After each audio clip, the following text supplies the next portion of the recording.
एक एक शब्द में अगर आप ध्यान से सुनेंगे तो आपको प्रश्न करने की जरूरत नहीं पड़ेगी, उसी में उत्तर छुपा हुआ है। एक एक शब्द ये भगवत प्रेरित शब्द निकल रहे हैं, हम पढ़े लिखे नहीं हैं। ये भगवत प्रेरित शब्द है जो आप सुन रहे हैं, ये भगवान के द्वारा प्रेरित है। अगर आप इन्हें श्रद्धा और विश्वास करके मान लें तो आपका परम कल्याण हो जाएगा। अरे जी, एक साधक मिले थे तो वो कह रहे थे कि जैसे आश्रय और कृपा की बात सुनते हैं तो एक प्रमाद सा आ जाता है कि कृपा तो करा ही लेगी, भजन भी करा लेगी। कैसे कैसे करा लेगी? हम कृपा की बात करते हैं तो प्रमाद नहीं होगा, जी जान से भजन में रुचि होगी। वो गलत निगेटिव विचार वाला है। जब हम कृपा की बात करते हैं तो हमारा हृदय भगवान की तरफ खींचता है। प्रमाद की तरफ खींचता है या भगवान की तरफ खींचता है? भगवान की तरफ खींचता है, प्रमाद की तरफ नहीं खींचता। आप हमारे शब्दों को ध्यान से सुने। कृपा से संत संग, और संत संग से सतमार्ग, और सतमार्ग में स्थित होकर कृपा में डूब जाना। यही वर्णन किया ना पीछे। एक एक शब्द में अगर आप ध्यान से सुनेंगे तो आपको प्रश्न करने की जरूरत नहीं पड़ेगी, उसी में उत्तर छुपा हुआ है। एक एक शब्द ये भगवत प्रेरित शब्द निकल रहे हैं, हम पढ़े लिखे नहीं हैं। ये भगवत प्रेरित शब्द है जो आप सुन रहे हैं, ये भगवान के द्वारा प्रेरित है। अगर आप इन्हें श्रद्धा और विश्वास करके मान लें तो आपका परम कल्याण हो जाएगा। मेजर संजीत पांडे जी, दिल्ली से। राधे राधे महाराज जी। महाराज जी, मन में हमेशा एक युद्ध सा चलता रहता है कि एक मन करता है कि जीवन में बस उतना ही हो जितना है, उतने से संतोष कर लिया जाए और बचा हुआ जीवन परमात्मा को समर्पित कर दूं। दूसरा मन बोलता है कि अगर राधा रानी ने बुद्धि विवेक दिया है तो क्यों ना उसका उपयोग करके अपनी मेहनत से जीवन उच्च पद को प्राप्त करूं। महाराज जी, ऐसे में नहीं, कौन सा उच्च पद? कौन सा उच्च पद? यहाँ जितने उच्च पद है, मृत्यु के बाद उनकी क्या लायकात है? आज के टाइम में महाराज जी, जैसे आप देखेंगे रोड लाइन पे कहीं भी जाते हैं, छोटे छोटे बच्चे, बहुत सारे गरीब लोग जो एक्चुअली जरूरतमंद हैं जी, तो और सबको धन की जरूरत है जी, धन से उनकी मदद की जा सकती जी। तो कुछ ऐसा अपने बुद्धि विवेक और परमार्थ अपने मेहनत के दम पे जी आगे धन अर्जन करके आप धन देकर किसी को सुखी कर सकते हैं? किसी को कितना धन देंगे आप, उतने धन में वो तृप्त हो जाएगा, वो खुश हो जाएगा? कदापि नहीं, क्योंकि धन तृष्णा पैदा करता है और तृष्णा डाइन कभी किसी को चैन नहीं लेने देती।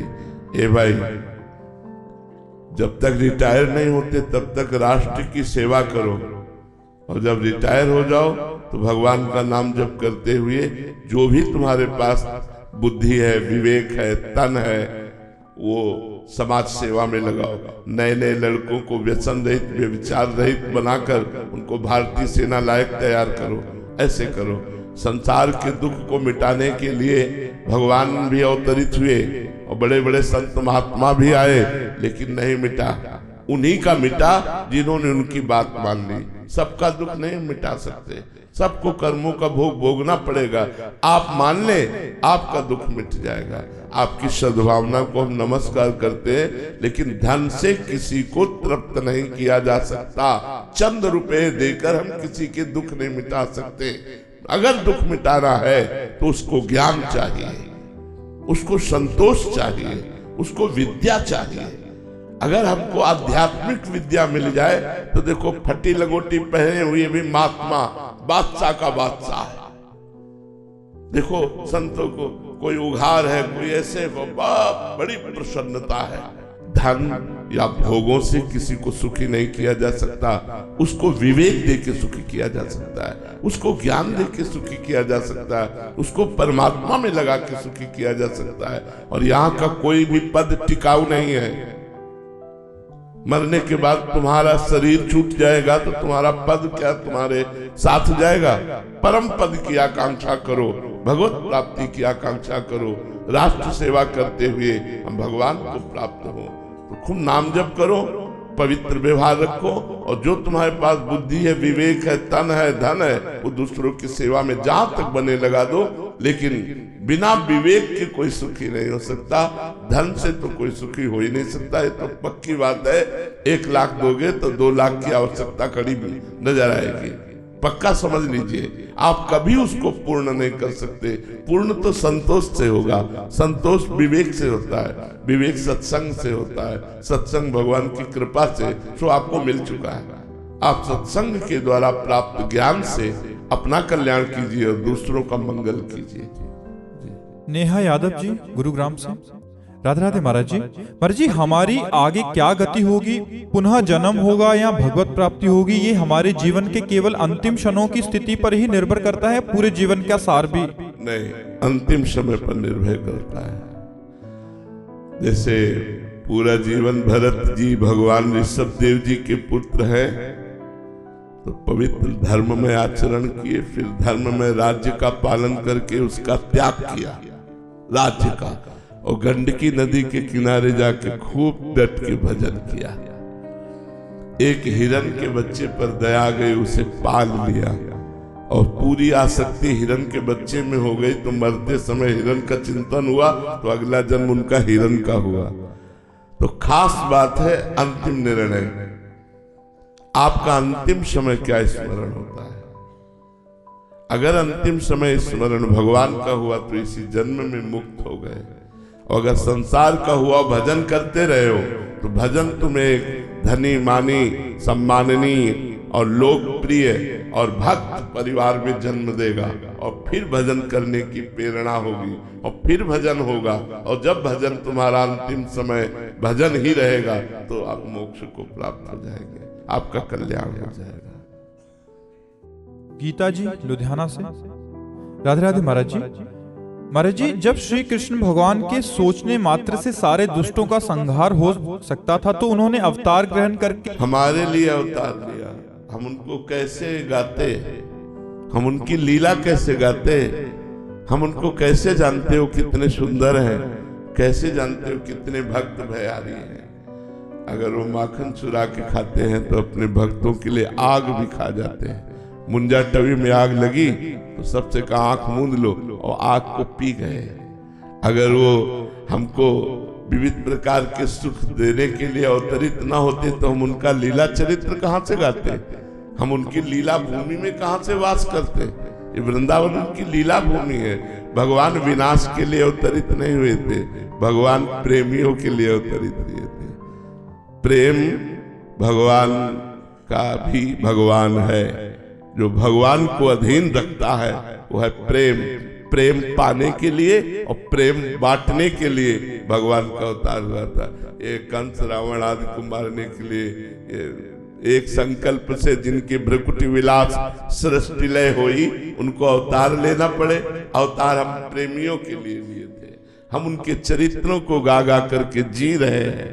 तव कथामृतम तत्त जीवनम, हम उनके रूप, उनकी लीला माधुरी, उनकी करुणा, इसको देख देख करके जी रहे हैं। उसी के सहारे हम भक्ति कर पा रहे हैं। अगर भगवान अवतार न लेते तो हम किसके सहारे भक्ति करते? हम कैसे जानते भगवान हमारे कितने करुणा में है? हम कैसे जानते भगवान कौन कौन सी लीला करते हैं? उस अव्यक्त परमात्मा को तो हम नहीं जान सकते थे। जब वो व्यक्त राम रूप में आया, कृष्ण रूप में आया, तो हम उसकी अवतार लीलाओं को गा गा कर भक्त बन रहे हैं, प्रेम को प्राप्त हो रहे हैं, भगवान की लीला में प्रवेश पा रहे हैं। भगवान अपने भक्तों के लिए अवतरित हुए। दुष्टों का विनाश करना तो एक बिल्कुल साधारण सी बात है। जिनके एक संकल्प मात्र से सृष्टि का सृजन, पालन और संहार होता है, उनके लिए रावण कंस आदि को मारने के लिए अवतार लेना ये तो एक विनोद की बात है। भगवान अपने प्रेमियों के लिए अवतरित हुए, ना कि दुष्टों का विनाश करने के लिए।